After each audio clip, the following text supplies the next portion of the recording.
Hey guys, welcome back to the Anime Collector. We just got out of the Lupin,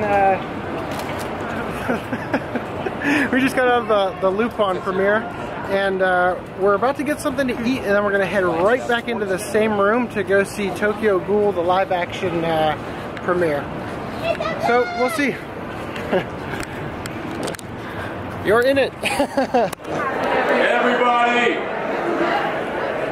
So what I'm giving you is a free Tokyo Ghoul mask, alright? It looks about as good as it does on the poster. How long did that take you to put together? Like 40 minutes? They want us all to be wearing them. Julie's one of like 7 people who actually put them together. Insane.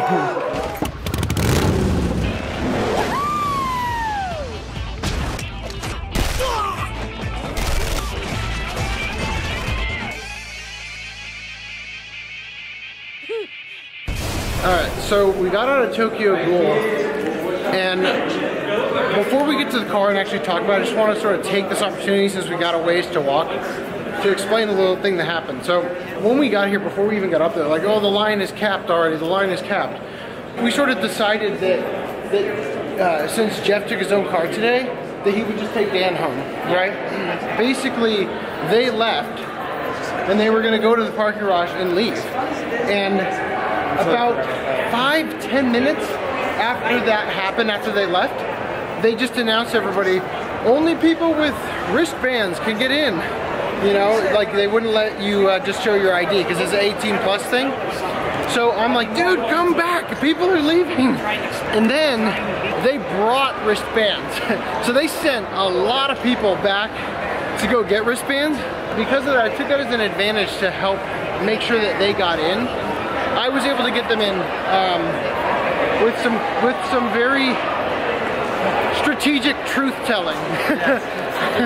Let's put it that way. Yeah. Unfortunately, the bass was so incredibly loud that Julie had to leave because we were concerned it was damaging. Yeah, the baby was kicking a bunch. So she had to leave, unfortunately, and it sucks because she's the reason we stayed. She really wanted to see it. There was a lot of gross things in it. Yeah. Julie's got this thing with vomit. And just anything that looks like it, probably. They did something where you heard throwing up before you saw him throwing up, and I actually thought for a second that people in the audience were throwing up. And that there was going to be this chain reaction of one person in the audience throws up, the person next to them throws up because of that. I honestly for a minute thought that was going to happen. Okay, so I just want to say that the movie adapted it exactly as well as I expected it to. The CGI was really well composited in terms of the lighting and sort of the look of things, but how it translates from anime to live action, there's just a little goofy. So yeah. There was some weird stuff, like Kaneki gets his eyeball licked by Rize. Yeah. They have a lot of eyeballs, and the first thing you see is an eyeball. Yeah, it's funny because it's like, at first it's like, oh, look at all this eyeball symmetry, or eyeball imagery, rather. And then, it's not yeah, it was asymmetrical with the whole eye patch thing, but then from then on, after the eyeball licking, it's like, oh, look at all the tongue imagery. You know, no, you missed it.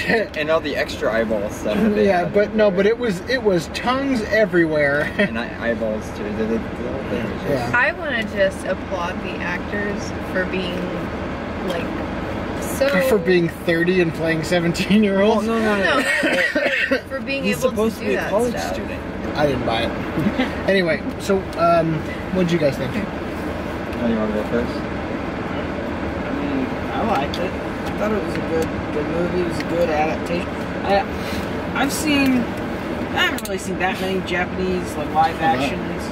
I do recall Blood the Last Vampire live action, and this was a much superior adaptation than that one was. I like Blood, but go ahead. Well, yeah, Blood the Last Vampire added that hot white chick for no reason. Yeah, it's true. point being is, it was a solid adaptation, a lot closer than I was expecting it to be. Yeah, that's...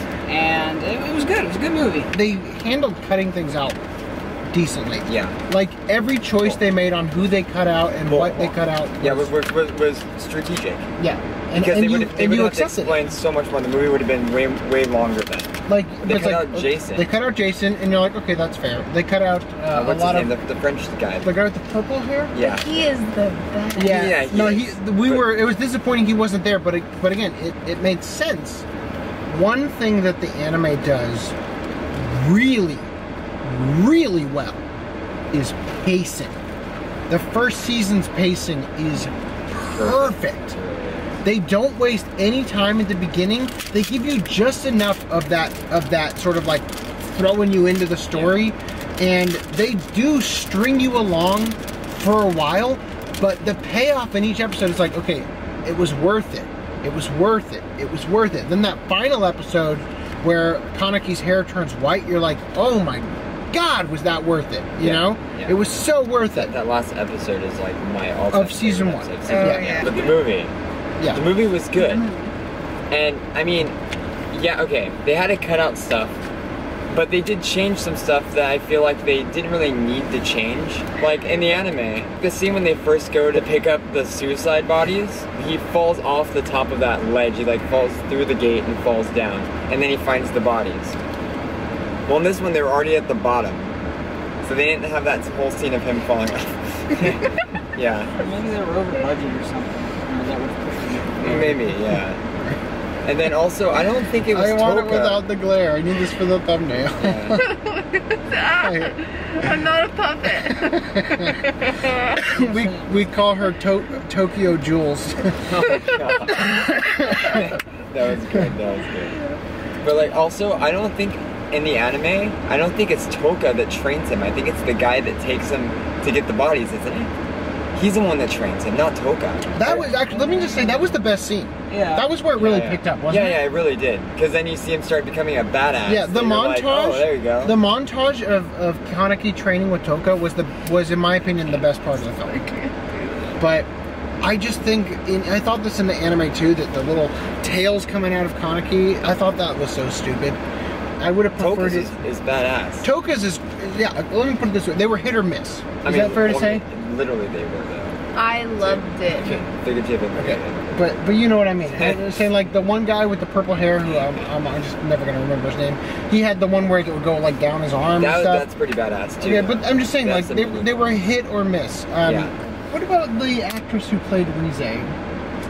She was not attractive. Not at all. Really Thank you for being the one to say it. Yeah, she really was not attractive. Rize in the first episode of the anime is like supposed to be drop dead gorgeous. Yeah. And you can totally understand why Kaneki is so scared to approach her and whatnot. When she showed up on screen, I laughed. Yeah. I'm like, really? I was like, this can't be her. I guess the reason why is because it's like, oh, she's only in a few scenes. Don't waste money on a hot actress. Yeah, I guess that's true. She did have very good. Her acting was very good, especially when she cut loose. Oh yeah. She had that crazy look on her face. Like I think her ghoul face looked better than her normal face. Just saying, like it went good with like yeah. Exactly, I feel like a lot of the characters were pretty cringy.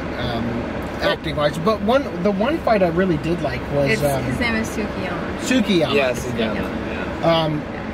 He was like the third search. It was Tokyo Ghoul characters. What's the boss's name? The one with the glasses. Yeah, that's the one I was about to say. That fight scene was great. Yeah, it was great, but they changed it. Yeah. Because in the anime it's in an alleyway, but now it's in a studio.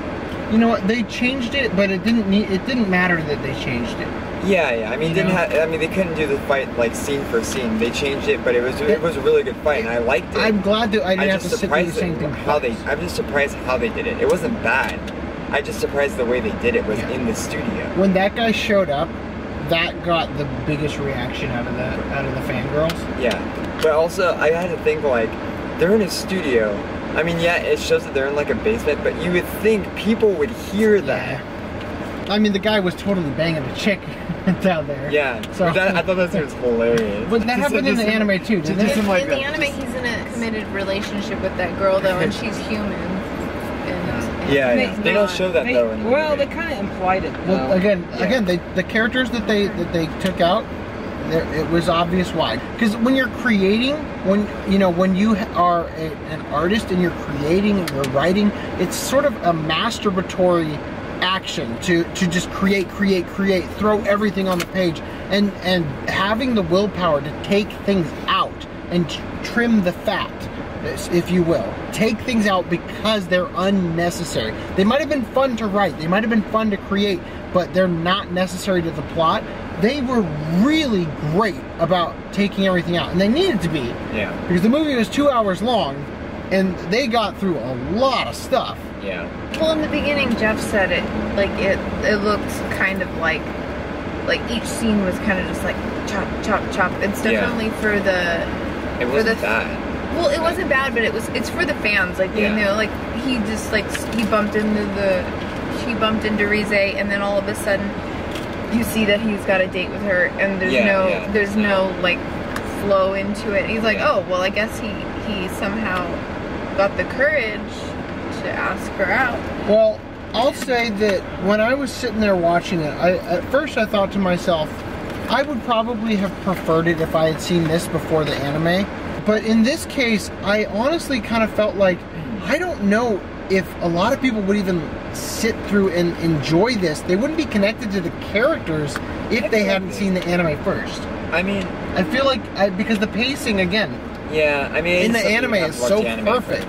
Yeah. That I don't think that that this particular movie, I don't think that it would translate in terms of getting across the characters and the feelings you're supposed to have for them, I guess.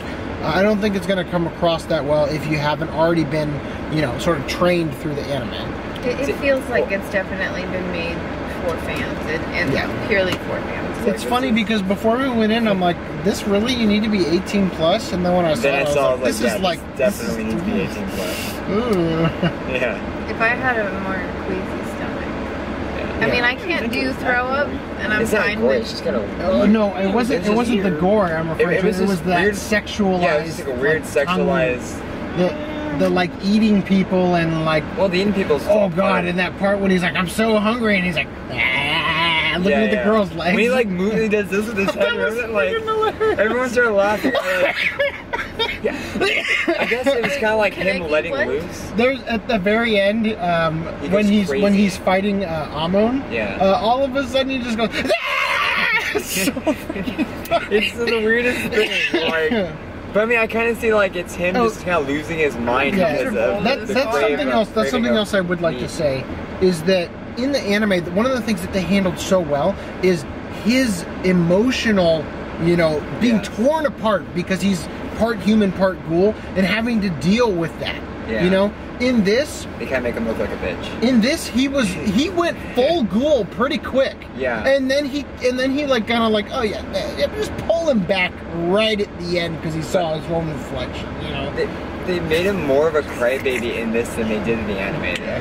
That's one thing too. And one of the best parts, right after you left. Actually, he's kind of a whiny. No, he is. Yeah, but anime and in this though, but it was way worse. Not the whole anime. What was that thing? What was that thing Toka said right after Julie left? Was the scene where Toka's friend brought her a home cooked meal, and she starts eating it, and Kaneki's like, that looks pretty good. Do you think I could have some? What she say? She's like, hell no. Yeah, she's like, hell no. Get back to sweeping, bitch. Yeah, pretty much. Anyway, this is getting pretty long. So, bottom line, do you guys recommend it? Yeah, I mean, if you're a fan of the series. Yeah. I think it's great. I want to finish it. Okay, but honestly, if you're a fan of the series, you're already going to see it. Well, no, yeah, you're always going to, you are going to see it. But the thing is, will you like it? I think yes. Okay, in my personal opinion, I'm just going to say that I would recommend the first season. It is a hell of a ride. It's one of the first anime in years that Julie and I actually marathoned from beginning to end in one sitting. Tokyo Ghoul, Durarara, and Bakano. Okay, but we watched Durarara and Bakano after season 1 of Tokyo Ghoul. That is true. So, I guess that's going to be it for this little, Anime Expo 2017 first impressions thing we've been doing. I'm curious to know if you guys actually enjoyed this. Was this too much? You know, we've really, I mean, it's beaten us. It's totally beaten us to do this. So I just want to know if you guys enjoyed this and if you'd like to see more next year, or if maybe we should sort of just kind of focus on when we can see movies in theaters and we do this series. Anyway, thanks for leaving feedback, and we'll catch you next time.